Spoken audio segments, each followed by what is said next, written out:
কৰি যাম বুলি কথা দি আহিব লগা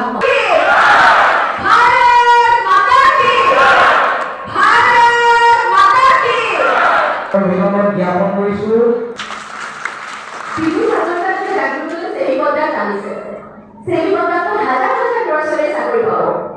বৰ্তমান সময়ত ভাৰতত উৎসাহিত হৈ থকা এটা নাম হ'ল জাগিৰোড।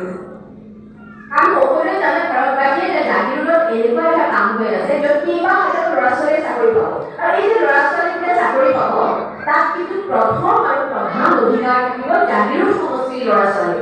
তাৰমানে আমাৰ ল'ৰা ছোৱালীয়ে চাকৰি পাব। এই সকলোবোৰ বিজু হাজৰিকা ডাঙৰীয়াই এইবাবেই কৰি আছে কাৰণ তেওঁ বিচাৰে যে জাগিৰোড সমষ্টিটো অসমৰ উন্নত সমষ্টিৰ ভিতৰত এটা কৰি গঢ়ি তুলিবলৈ। সেয়েহে অহা ৭ তাৰিখে সকলোৱে বিপুলভাৱে সমৰ্থিত কৰি এই দুয়োজন প্ৰাৰ্থীকে যাতে আপোনালোকে পদুম ফুলৰ ছবিত ভোট দি জয়যুক্ত কৰে তাকে কামনা কৰি ভৱিষ্যতে আকৌ আহিম তাকে কথা দিওঁ। যিহেতু কৈছোৱে যে নতুন বিয়নীৰ নিচিনা আলহী মৰম আছে। আজিৰ দৰে এডমিশ্যনবোৰ ফ্ৰী হ'ল হয় তেতিয়াহ'লে চাগে মোৰ বান্ধৱীগৰাকীও অন্ততঃ এগৰাকী মাষ্টৰণী হ'ব পাৰিলে হয়। এই কথাবোৰ কিন্তু আমি এতিয়া অনুভৱ নকৰোঁ যেতিয়া আমি ফ্ৰী এডমিশ্যন পাইছোঁ, ফ্ৰী চিকিৎসা পাইছোঁ, আয়ুষ্মান ভাৰত হওক, কেঞ্চাৰৰ সম্পূৰ্ণ চিকিৎসা বৰ্তমান চৰকাৰে ফ্ৰী কৰি দিছে।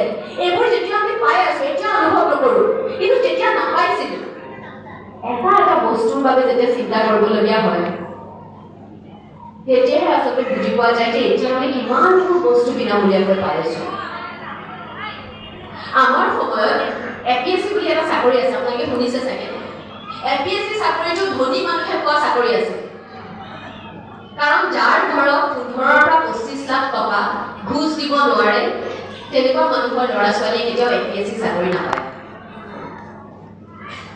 তাৰমানে ভাবকচোন ২৫ লাখ টকা যদি এজন মানুহে ঘুচ দি পেলাই চাকৰি এটা লয় তেওঁ চাকৰি জইন কৰাৰ দিনাখনৰ পৰাই প্ৰথম চিন্তাটো কি হ'ব বাৰু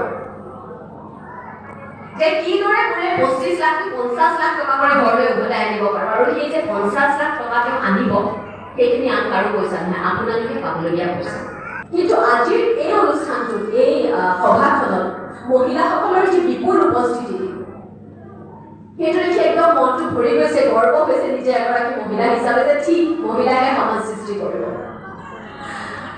আৰু এটা সময় আছিল যেতিয়া আমাৰ ঘৰবোৰ বৰ্তমান সময়তো ঘৰখন মূলতে মানুহজনে চলায়, মানে পইচা পাতি খৰচ যিখিনি হয় ধৰক আমি বাকীখিনি চম্ভালি দিওঁ, কিন্তু ঘৰখন যিহেতু চলাবলৈ উপাৰ্জনটো তেখেতে কৰে গতিকে কেতিয়াবা যদি মহিলাগৰাকীৰ হাতত পইচা নাথাকে আমি মানুহজনৰ ওচৰত বিচাৰিব লাগে। আপোনালোকে বিচাৰে নাই বাৰু?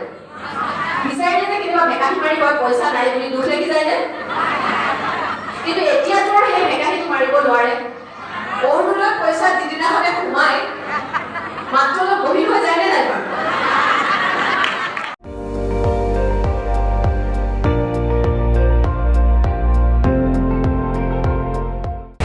আপুনি চাই আছে ND24, সৰ্বশ্ৰেষ্ঠ নহয় সৰ্বোত্তমৰ দৌৰত।